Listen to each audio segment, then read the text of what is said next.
On 8 out of 10 cats, acting up, it's John Hannah. Stand up Canadian, it's Bobby Mair. And their team captain, Sean Locke. And facing them tonight, kick-starting again, it's Example.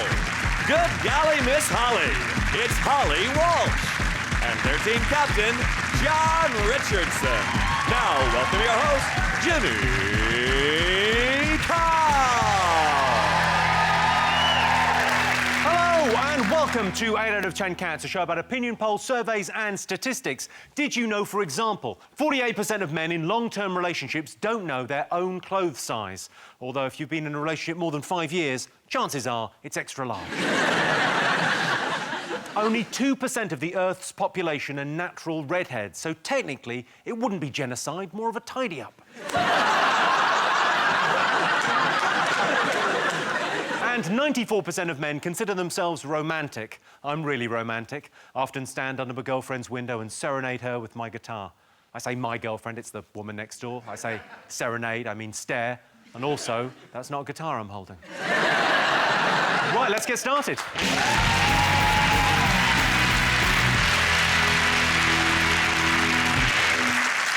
What are you talking about? That's the name of our first round. It's our panelist's job to guess the British public's most popular talking points. Sean, John, Bobby, what do you think people have been talking about over the last week? Been a big hurricane in America. There has been a little bit of a hurricane, yeah. It's 1,000 miles wide and has devastated America. It's like Susan Boyle 2. It's terrible, this terrible hurricane, and it's very difficult to do material about a hurricane or jokes or even talk about it in a light-hearted way because I'm not interested.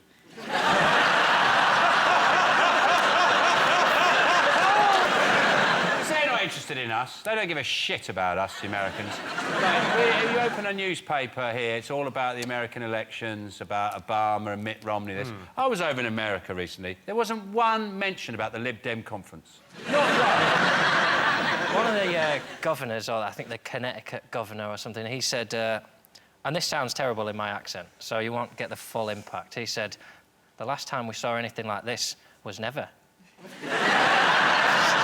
You sound like a dick, but please. Last time we saw anything about this was never. Considering it's a national disaster, it was a lame time to make a bad pun about Frankenstorm. I thought that was terrible. I mean, had it happened at any other time of year, would they have gone the same thing, like Yom Kippuring with rain? Yom Kippuring with rain is brilliant. I sort of wish they'd waited. Or if they called it Windependence Day or something like that. I just thought it was lame. You've got... What do you mean lame? These are brilliant. I thought it was amazing how loads of American preachers came forward and said, this is a punishment for homosexuality. If it was, then why is it straight after the hurricane was there a double rainbow? I mean, that's the most gay thing that could happen. Iran and Syria have claimed that they did it on purpose. Yeah, but that's a rare stab at humour from them. Iranians go, let's have a joke for once. Once every 100 years we do a joke in Iran, and that's our joke. They probably also claim the Jubilee Regatta rain and ITV2, that was us. The other thing I want to talk about is the damage. What's there's an estimate, isn't there? What's the The estimate for the damage of Hurricane Sandy what is it? $55 billion, rising all the time. And that was a hurricane that hit 2 or 3 days ago. So how some bloke's just gone out and gone... taking his pen, mind you.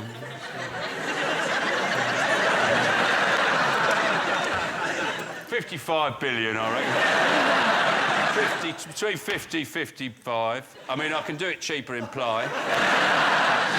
Because the American accent is so built around movies, they can't help but exaggerate now. You can't say in an American... Like, in a Cockney accent, you just go, I don't know, I'd do it for about £5. But you can't, in an American accent, go, that'll cost you. But you just get so excited with that accent, you go, that'll cost you about $50 billion! Classic American. You know, they've missed a real opportunity here because they're a commercial country. You know, they should have sponsored the hurricane. So it should be called, and today we're very worried about the effects of Hurricane Danon. Let's have a look and see whether Hurricane Sandy is one of the most talked about things this week. Of course, yes. Yes, Hurricane Sandy has battered the eastern coast of America. Hurricane Sandy, the only thing that's fucked more Americans is Harry from One Direction. Thousands of Americans are now reduced to eating emergency rations, or as we call them, double portions. John's team, what have the nation been talking about over the last week?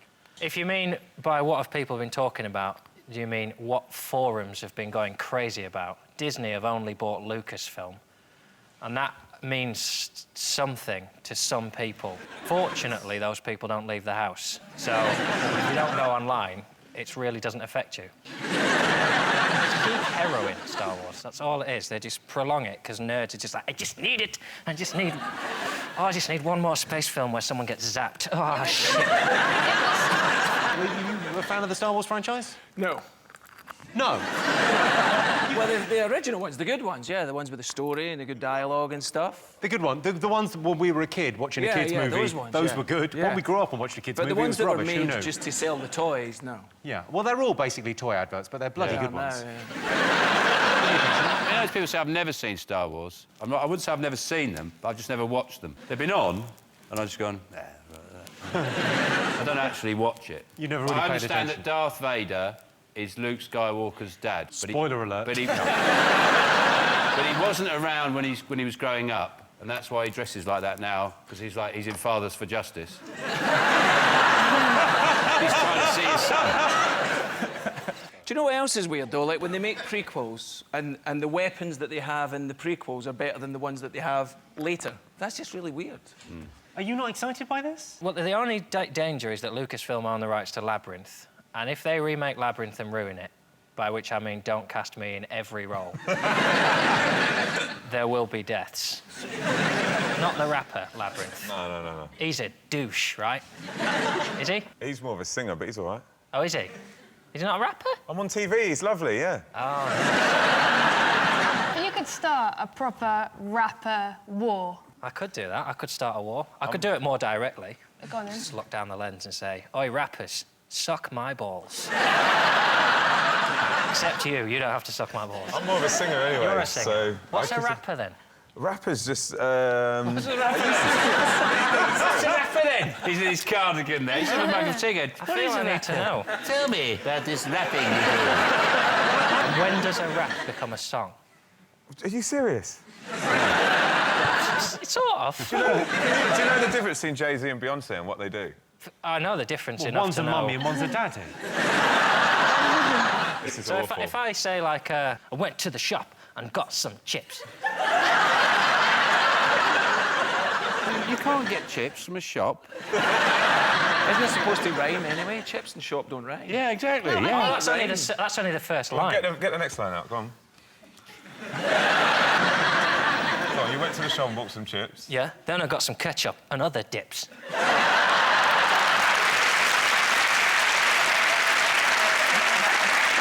Would you look and see whether Star Wars is one of the most talked about things this week?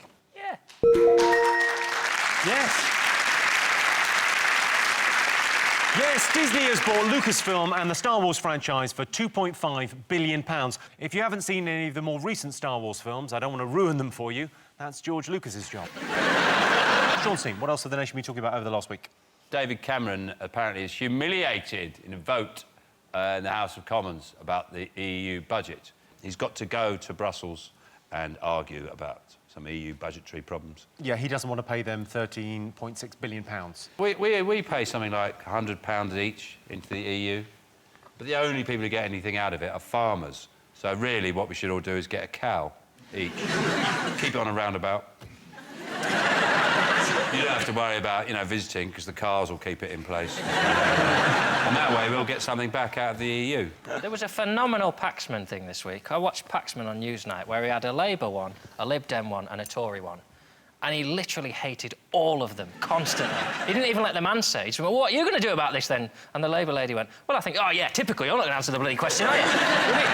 And I just wonder if he's either like that all the time, or if he gets home and he's just completely had enough, and his wife goes, what do you want for tea? He must have the angriest showers, because the shower is where I really lose my shit. Oh, that's You know, like when you've got phone BT or something, And you really know that you're going to phone them up and go, this is ridiculous. Well, no, yeah, I'll pay more. Bye. In the shower is where I go, yeah, well, you did... Well, I'll come down there with a gun, see how you like that, yeah. But Paxman in the shower must just be... Because he's, like, an aggressive dick anyway. He must just be punching tiles out and just turning the hose on himself. Like, answer the question. Turning the hose on himself? Are you showering outside again? Let's see if it's up there. Yes, under the EU budget proposals, the UK will pay £13.6 billion, Germany will cough up £20 billion, and Greece will contribute 2 yoghurts and some leftover moussaka. John's team, what else have the nation been talking about over the last week? Oh, well, it's cheeky Silvio Berlusconi. That naughty old fraudster sex pest. Oh, they're trying to lock him up. They're gonna lock him up. Yeah, but no, they said they can't because he's old or something and he's got health problems. No, it's also he's taken so much Viagra they can't shut the cell door. He does look incredible for all the stuff. Like, the stress of all that fraud would have killed me, and all that sex with prostitutes and whatnot. He's the next Bertolli advert. I guarantee that. Just him coming down for breakfast in the morning, shattered from shagging, just a little bit of Bertolli on your breakfast. What's the story on this? He's been sentenced to 4 years in prison, which I think they've reduced to a year. But you can't even... Like, Italian prisons, you can't imagine... I don't mean to stereotype, but you can't imagine that they're that bad. Like, imagine they got coffee machines in the cells. It's like 2 hours for lunch. You want a little bit of red wine? A little bit of red. It's a human right, mate. I know you're a bloody sex pest, but you got a little bit of wine with your dinner. So in Italian prisons, they've got Spanish waiters, yeah? Well, I can tell you it's not one of the most talked about things this week, but ex-Italian Prime Minister Silvio Berlusconi has been sentenced to jail for tax fraud.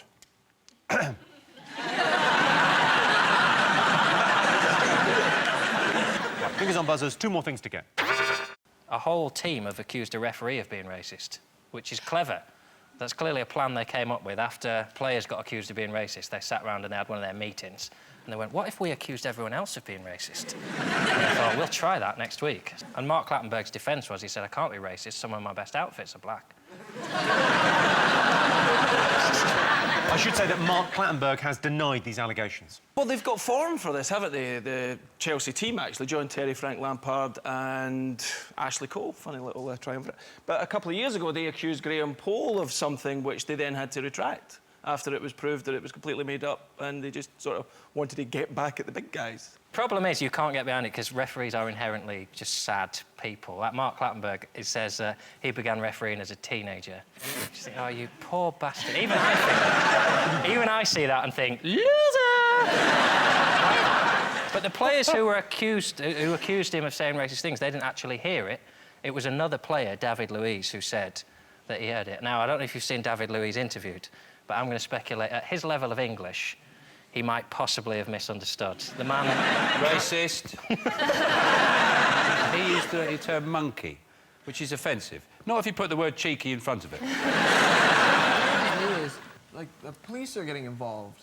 Like, if someone's racist now, the police get involved. And, like, I get it, racism, very bad. But if we are going to start prosecuting everyone who's racist, then in, like, 3 months, all our grandparents are going to be in jail. That's depressing. I know a guy who goes to my local pub, because I live near Chelsea, and he's got a tattoo of John Terry on him. And I was like, do you actually like John Terry? He was like, nah, he's a wanker, but, you know, it's JT, innit? He's had a tattoo of someone he doesn't like. On him. Well, that's brilliant, because most people get a tattoo and then they think, oh, I might regret this later, but he can regret it straight away. Let's have a look and see whether Mark Clattenburg, the allegedly racist referee, is one of the most talked about things this week.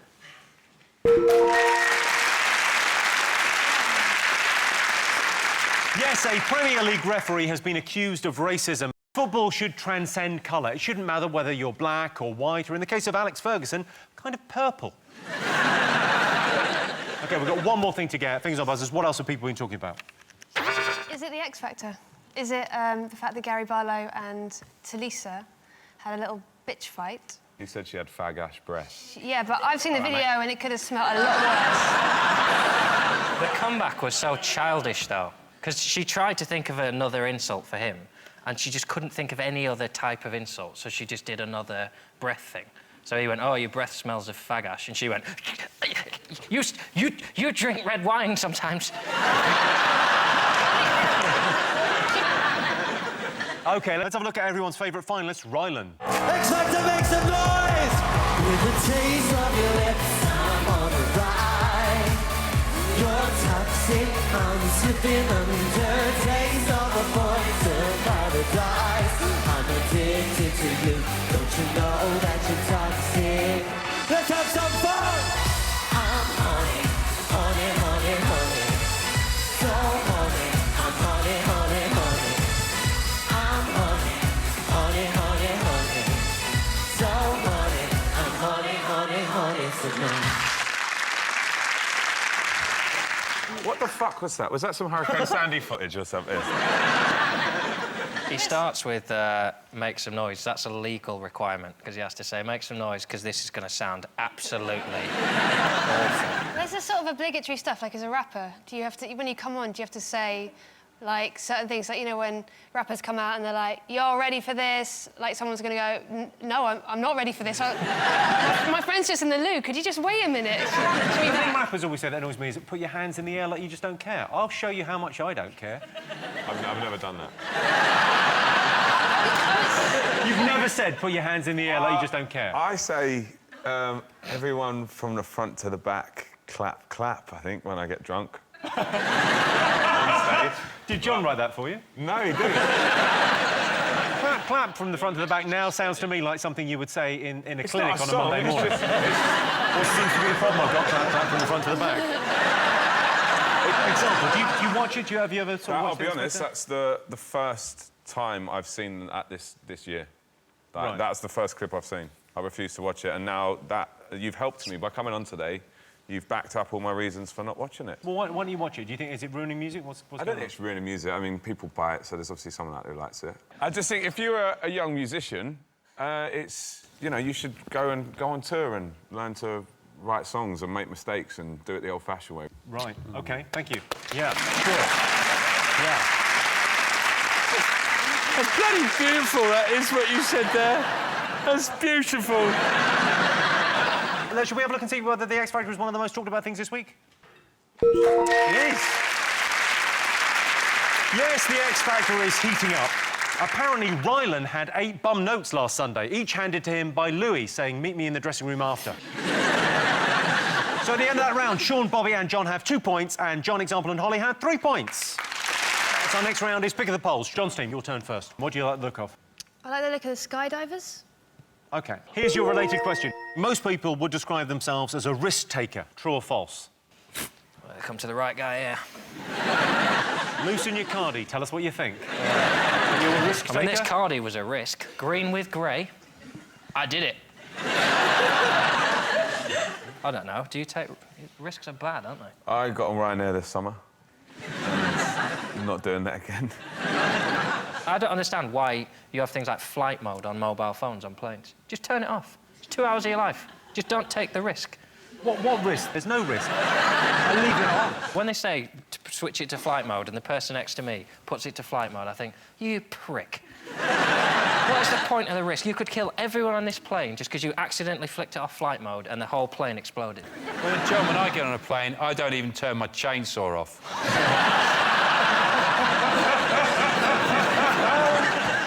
Holly, you've taken a risk, didn't you? You jumped off something, didn't Yeah, I you? jumped off a 40-foot pier and I broke my arm, so I'm a risk taker.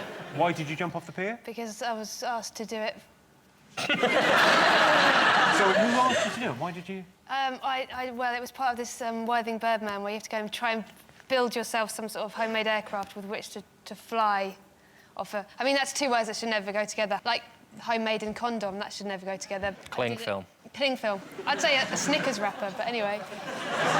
Snickers wrapper, you're optimistic. I might have a nut allergy, it's not worth the risk. OK, so taking risks. Yeah. I used to get really drunk and then I'd black out, and that was like the most exciting risk. And then one time I got really drunk at a festival and took lots of drugs. The drug dealers, they were dressed like fairies, so this fairy floated up to me and was like, hey, do you want some honey oil? and I don't know what that is, but I took it. And then I blacked out, and my last memory was falling into a river. And then I woke up the next morning, and I was on this steep, muddy hill in the forest, and I don't know how I got there, and I was on a mattress. Here is my question. What did you take, and where can I get some? We can You'd party. never take drugs. If I woke up on a flying mattress up a tree... No, it wasn't flying, it was on the mud. Oh, no. And I didn't have I'm shoes not on doing either. Not worth the risk. Sean, have you taken any risks? I read a pop-up book about giraffes once. That was quite dangerous.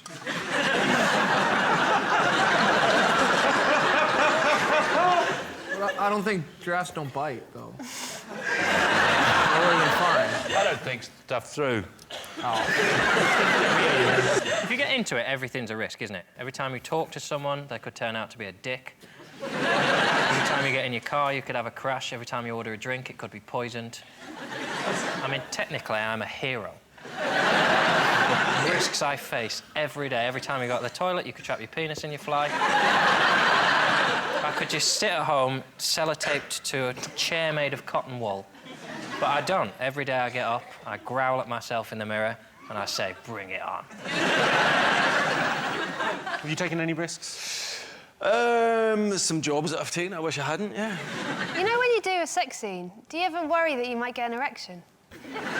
Well, there's a kind of famous thing where you sort of have to... You worry that you might, and you also worry that you might not. Yeah, but those are different films, aren't they?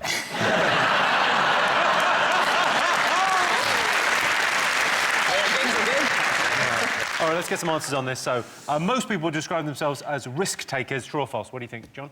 I think false. We're very risk You're going to go averse. false. What are you going to go for, Sean? Yeah, false. False. OK, I can tell you the answer is false. Only 46% of people would describe themselves as a risk taker. I know someone who always likes to live close to the edge. Bono. OK. Sean, Bobby, John, what do you like the look of? I like... Oh, the girl. Who is she? That is Pippa Middleton. Oh, OK. Off of sort of royalty-ish. OK, so Pippa Middleton has been in the headlines after releasing a party planning book. So we asked our studio audience, are you more likely to buy a book if it's written by a celebrity? Yes or no? If I wrote a book, I'd call it Confessions of a Hollywood Gigolo. And then the first sentence would be, I must confess, I have never been a gigolo in Hollywood.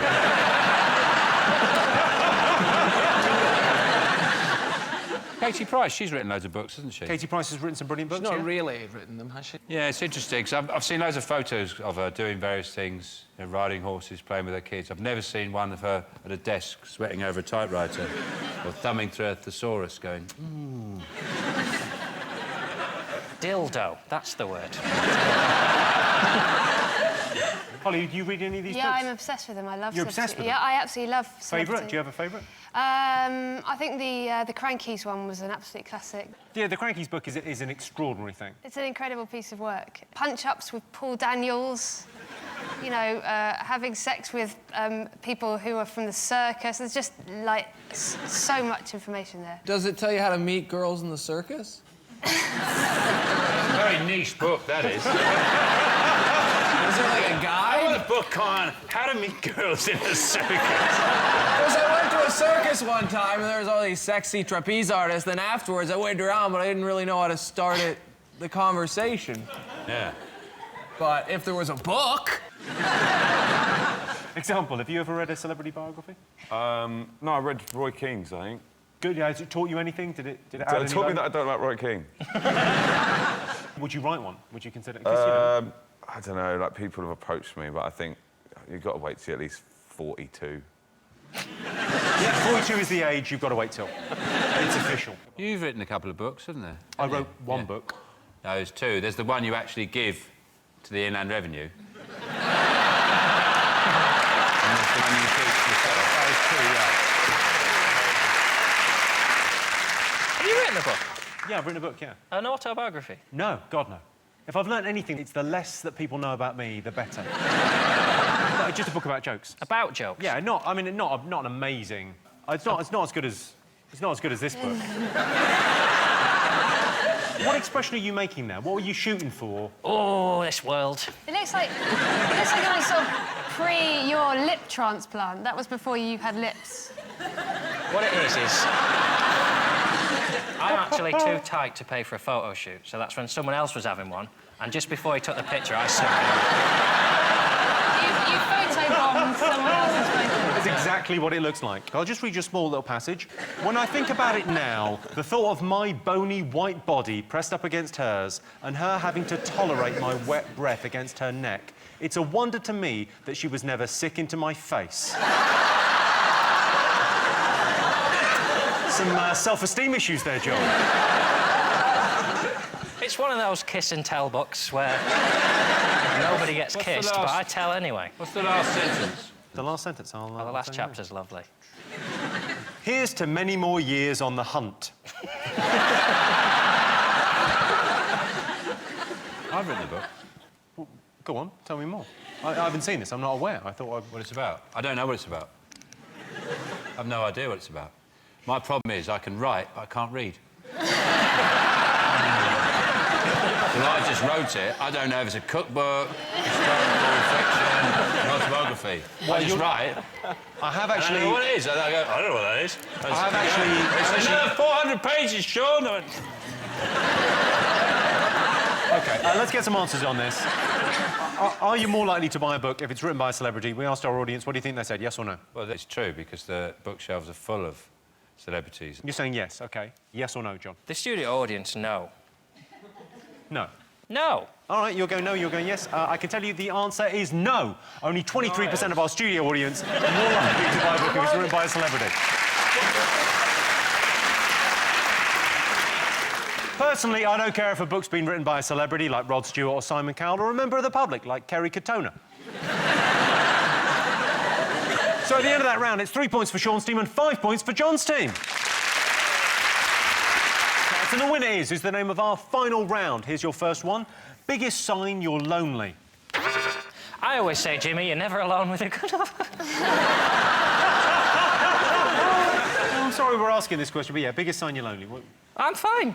There's a big difference between being alone and being lonely, all right? So sometimes I'm on my own, and I'm all right. I'm all right! So everyone would stop asking me and just come round and ask me. Is the biggest sign you're lonely setting up multiple accounts on Match.com and then asking yourself out on a date?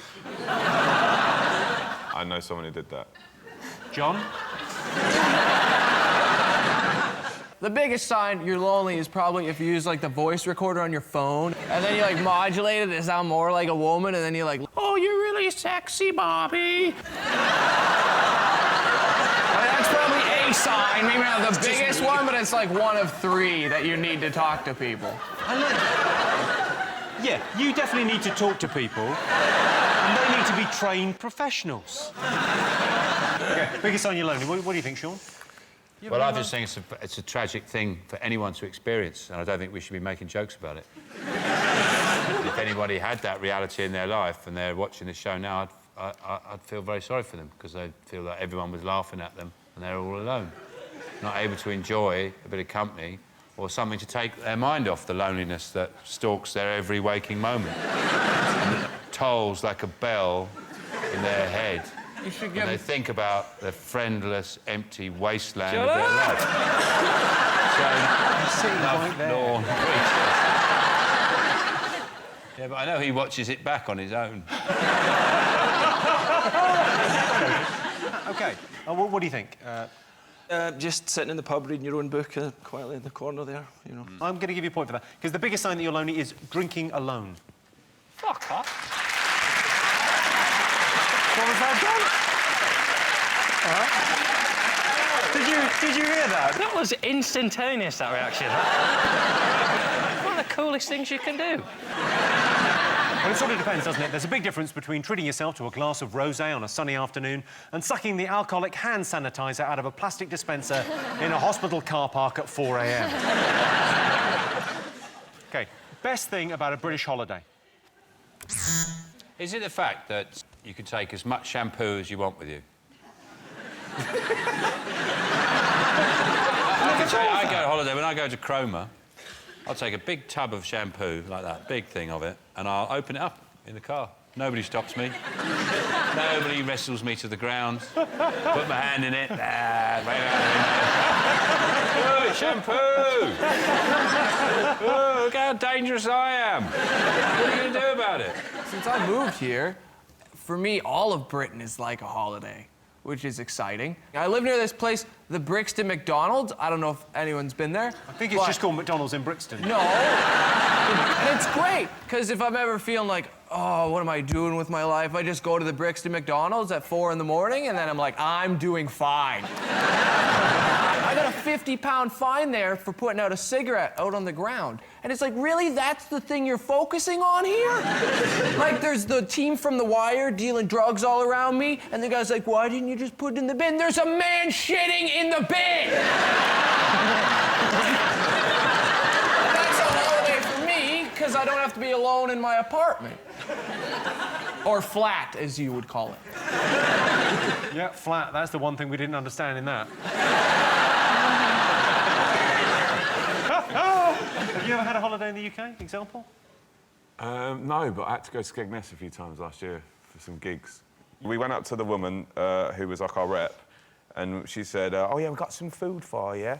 We've got an American, an Italian, and an English. And it was Burger King, Papa John's, and Wetherspoon. The TV is one, though, British TV. Because when you go on holiday, there's always a point when you just had a shower and you want to watch a bit of telly, and it's all foreign, and you just end up watching rolling news. And the amount of news I've watched on holidays were just hours of, like, CNN, because it's the only... And you just want to hear an English voice. Just for a little while, I want to understand a conversation. And you can hear, well, President Obama today said... It's a nice idea to go on holiday with someone else sometimes. That's actually number 10 on the list, is being able to watch British TV. I'll tell you why I like a British holiday, is seeing the look of disappointment on your family's face when you tell them where we're going. And then you laugh like that. Norfolk!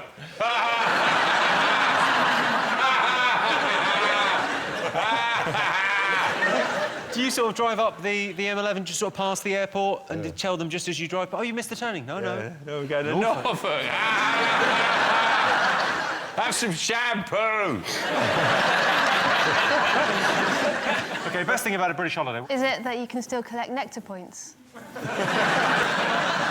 Is it the scenery? Well, that is the right answer. It's the scenery. It's the best thing about a British holiday is the countryside. If you want to know what the countryside is really like, just watch Countryfile. It's that boring. Well, that sound tells me it's the end of the round and the end of the show, which means the final scores are Sean, Bobby and John have 4 points. John, Example and Holly have 6 points. They're tonight's winners. Thanks to all our panellists, our wonderful studio audience, and to all of you for watching at home. That's it from us. Good night.